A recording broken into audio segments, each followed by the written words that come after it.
ما الفرق بين وليد إسماعيل والمنافق عبد الله بن أبي سلول؟ الفرق بين وليد إسماعيل وعبد الله بن أبي بن سلول أن وليد إسماعيل قال لا إله إلا الله محمد رسول الله وهدم دين الشيعة، وعبد الله بن أبي بن سلول هو من بنى دين الشيعة. ده الفرق ما بين الاثنين.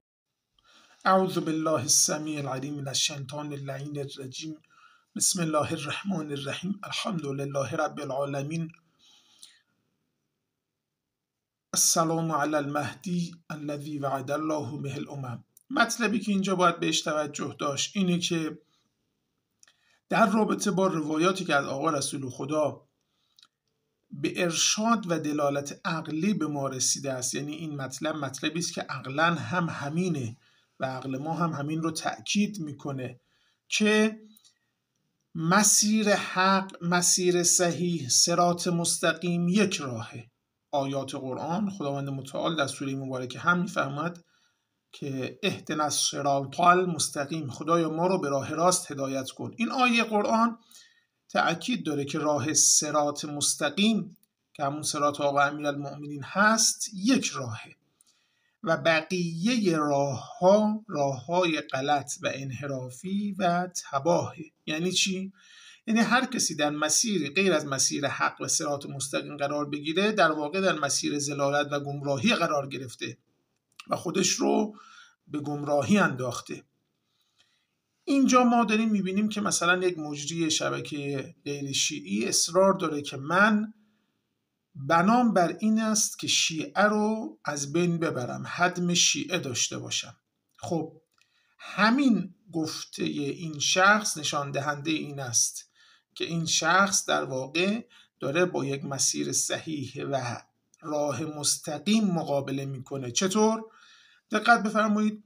اگر ما بخوایم اینطور در نظر بگیریم و اینطور تصور کنیم که ادیانی که هستن که غیر الهی هستن، ادیان زمینی و بشری هستن، اونا به کنار، بسیاری از مشرکین و کفاری که در سرتاسر عالم از بت پرست‌ها، از بودایی به رحمایی در هند و چین و آمریکای جنوبی و کشورهای متعدد، اینا که اصلا کافرن، مشرکن، اینا که اصلا خدا رو قبول ندارن، اینا که اصلا دین الهی رو قبول ندارن، خب اینا همه مشخصه که بر مسیر ضلالت و گمراهی. در میان ادیان الهی و آسمانی، خب اگر ما بگیم دین حضرت موسی، دین یهود، مثلا به 71 فرقه تقسیم شده که خب یک فرقش فرقه ناجیه باشه، بقیه فرقش گمراه باشن. اون فرقه‌ای که ناجیه است اون فرقه‌ای است که یهودیت رو به سمت پیغمبر بعدی یعنی حضرت مسیح دلالت و راهنمایی بکنه. باز مسیحیت و آنچه که باقی مانده از حضرت عیسی به 72 فرقه تقسیم بشه، یک فرقش فرقه ناجیه باشد، 71 فرقش به ضلالت و گمراهی باشه. اون فرقه‌ای که ناجی است اون فرقه‌ای است که از مسیحیت منتج بشه به پذیرش اسلام. و پیغمبر اکرم فرمودن صلی الله علیه و آله و لعنت الله علی اعدائه که امت من هم فرقه خواهند شد به 73 فرقه. از این 73 فرقه فقط یک فرقه ناجی است و ما بقیه فرق ضاله و گمراه هستند.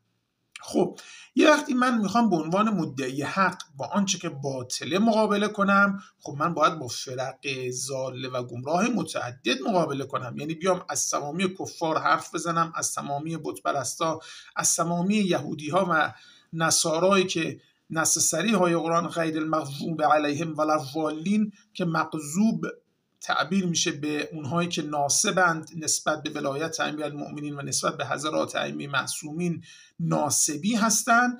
ضالین هم همون نصارا و یهودی هستند که به اسلام رو نیاوردن و بر همون دین قبلی باقی ماندن در حالی که وظیفه‌شون این نبوده. حالا اگر شما مدعی این هستی که داری با مسیر باطل مقابله میکنی، این همه کافر تو عالم، این همه مشرک، این همه ادیان انحرافی، اینه که تو میگی من فقط با یک چیز مقابله میکنم، با یک عنوان به عنوان شیعه میخوام هدم شیعه داشته باشم، پس این نشون میده شما داری با مسیر حق و هدایت که شیعه هست مقابله میکنی. وگرنه شما به عنوان یک سنی، ما شیعیان یه مذهب، یه مکتب فقهی داریم، اون هم مکتب فقهی جعفری است، اما خود شما 4 مکتب دارید، مکتب حنبلی و حنفی و شافعی و حنبل و مالکی و شافعی و حنفی. خب شما ببینید وقتی که میگی 4 مکتب فقهی ما داریم، قطعاً 3 تایی از اونها باید باطل باشه دیگه، چون با هم اختلاف دارن. نمیشه که در اختلاف هم این ور محق باشه هم اون ور محق باشه. 4 مکتب فقهی به دلالت عقلی حتما 3 تاش باید باطل باشه و نسبت به 4می هم باز بررسی میشه که آیا این هم باطل هست یا نه. شما چرا اینجا هیچ عکس العمل نشون نمیدید؟ شما اهل تسنن چرا این مطلب رو برای خودتون حل نمیکنید؟ پس این نشون میده شما اینی که بنا دارید با شیعه به تقابل برخیزید. این تقابل شما تقابلی است با حق. اللهم صل علی محمد و آل محمد و عجل فرجهم و لنا اعداءهم اجمعین.